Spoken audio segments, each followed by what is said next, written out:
The Magic Show is brought to you by StarCityGames.com, and check this out, Alara Reborn is coming soon, and StarCityGames.com is your 100% multicolored goodness for just $79.99 per box or $469.99 per case. Head on over to StarCityGames.com and pre-order Alara Reborn today.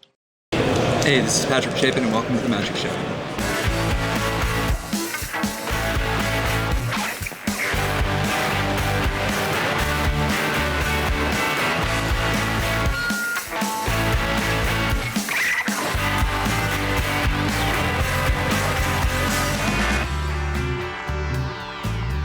Hello everybody and welcome to another edition of The Magic Show.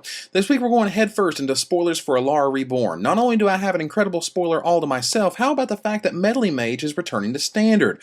Oh yeah, that's right. Want to know what it looks like? Ready to get a glimpse of the incredible Todd Lockwood artwork and a raft of new spoiler goodness to boot? Let's go!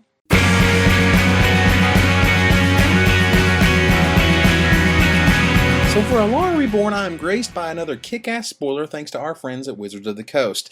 You'll recall that for Conflux I was provided the powerful Cliffrunner Behemoth, a card sure to only get better as time goes on and Lorwyn rotates this fall, and for Alara Reborn there was no lacking in the fatty department. This time I got a kick-ass monster and he's a good one. Say hello to Mycoid Shepherd. And all I gotta say is wow.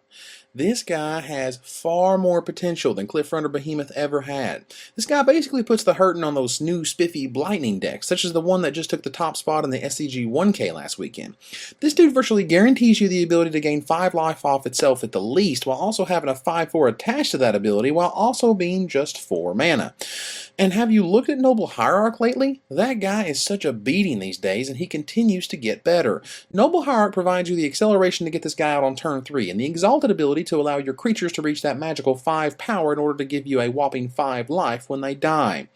Now, of course this guy is shut down by Path to Exile, as it is the most popular removal spell and doesn't allow this card to trigger its life gaining ability. But removal is as removal does, and they're not always going to have it. Mycoid Shepherd gives your Naya aggro deck the power and reach to make it through the most powerful of burn spells. Only the inclusion of cards like Everlasting Torment or Quick Beats from Stigma Lasher could make this guy no less than a powerhouse, and going up the chain from turn 1 Noble Hierarch, turn 2 Woolly Thoktar, turn 3 Mycoid Shepherd has to be good beats. Of course, you could always squeeze Cliffrunner Behemoth in there turn 3 and then drop Mycoid Shepherd the next turn, just asking them to blow their Terminate before your 5 life providing monster goes online.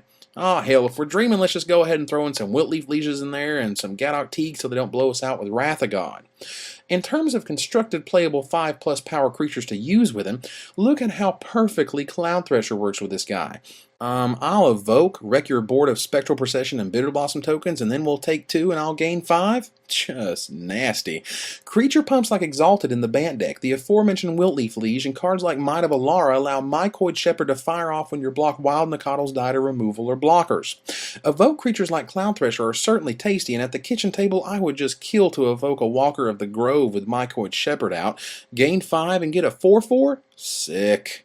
Meanwhile, Persist is sexy with this guy too, allowing you to gain 5 from Twilight Shepherd when they Wrath of God, and then you return Mycoid Shepherd to your hand, or how about firing off twice for Woodfall Primus should you have some sort of sacrifice outlet? Speaking of sacrifice outlets being needed, look at the Twitter feed spoiled Blitz Hellion. This would be a fantastic card to use with Mycoid Shepherd, provided you can kill it before the end of your turn somehow. Luckily we got cards like Nantuko Husk and Scarland Thrynax, but getting all these pieces into play will be difficult. Using sacrifice outlets like Devour or cheap sacrifice inducing effects like Bone Splinters is probably a better idea. Nevertheless, as more 5-power creatures find their way into standard lists, you have to look at Mycoid Shepherd as a powerful and viable option. He's definitely undercosted and is sure to wreck a red mage's day. I look forward to seeing this guy charging in the red zone in just a few weeks.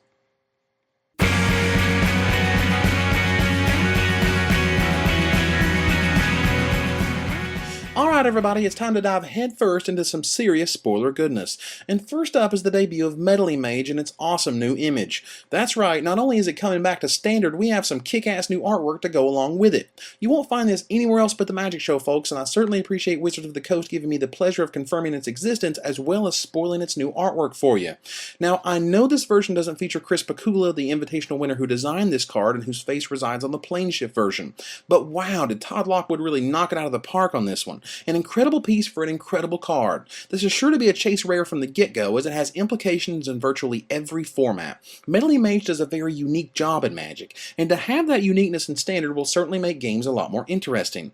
I'll just go ahead and say that you'll most likely be naming Volcanic Fallout in the upcoming metagame, as your cryptic commands and negates counter practically everything else. But the brilliance of this card is its versatility. Sometimes you play Thoughtseize on turn 1, and by using that information, Meddling Mage plays an entirely different role.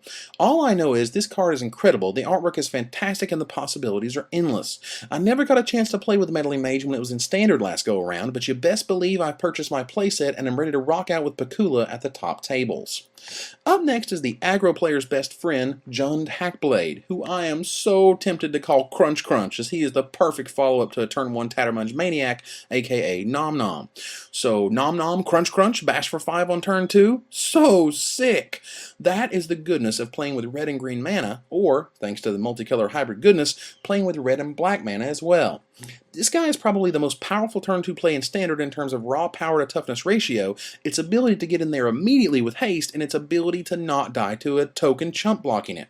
While it will die to Volcanic Fallout, just like everything else, I can only imagine how powerful a Naya deck will be as it curves from Tattermunge Maniac, Jund Hackblade, Woolly Thoktar, and then Knight of New Alara. Pow! Right in the face. That gives you what? A 4-3, a 5-4, and an 8-7 smashing in on turn 4? Wouldn't that put your opponent at dead by then? Holy crap! Sphinx of the Steel Wind is up next, a sort of Esperochroma that lacks most of what made a Chroma awesome, the ability to dodge black-based removal and haste.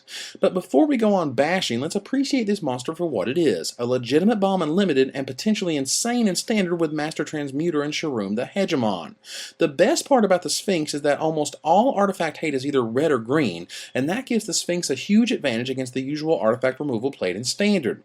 No Naturalize or Shatter is going to stop this monster from smashing into the red zone. Another important aspect is lifelink, making this guy both powerful attacking and blocking. Gaining 6 life a turn, even if chumped by a Spectral Procession token, is no joke and can have a definite impact on the game.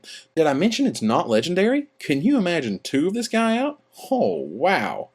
Speaking of legendary creatures, how about the latest Bant monster, Janara Asura of War? A legend that is simply destined to be rocking EDH decks the world over. This is also quite the turn 2 play after dropping Noble Hierarch on turn 1. The most powerful aspect of this creature, besides being an incredibly efficient 3-3 flyer for just 3 mana, is that in the late game this creature is by no means a lame top deck. Instead, you get to use your leftover mana each turn to pump her to ludicrous heights, then smash in accordingly. While Janara is fighting Rock's Warmonk, aka Pancake Flipper, for the 3 mana slot, I could certainly see a copy or 3 finding its way into Bant decks the world over. The evasion aspect is nothing to scoff at, and while a double striking Warmonk is cute, an evading self-pumping Angel with double strike seems even scarier. The other EDH general to be is Thraxamundar, who sounds like one of those horrible riffs on a goofy name. Thraxi, Thraxalaya, Thraxamojo, Thraxamundar. So ridiculous names aside, this guy is kind of insane. While I can see all sorts of EDH decks loving this guy, I can also see a standard Reanimator deck punishing a player for going shields down by tapping out. You play Makeshift Mannequin, destroy someone's board with a 7-7 smashing in after they sacrifice a dude. This guy's ability basically means you'll need 2 creatures per turn to chump block with, and I just love how it has some strange synergy with Mog Fanatic and even Fleshbag Marauder.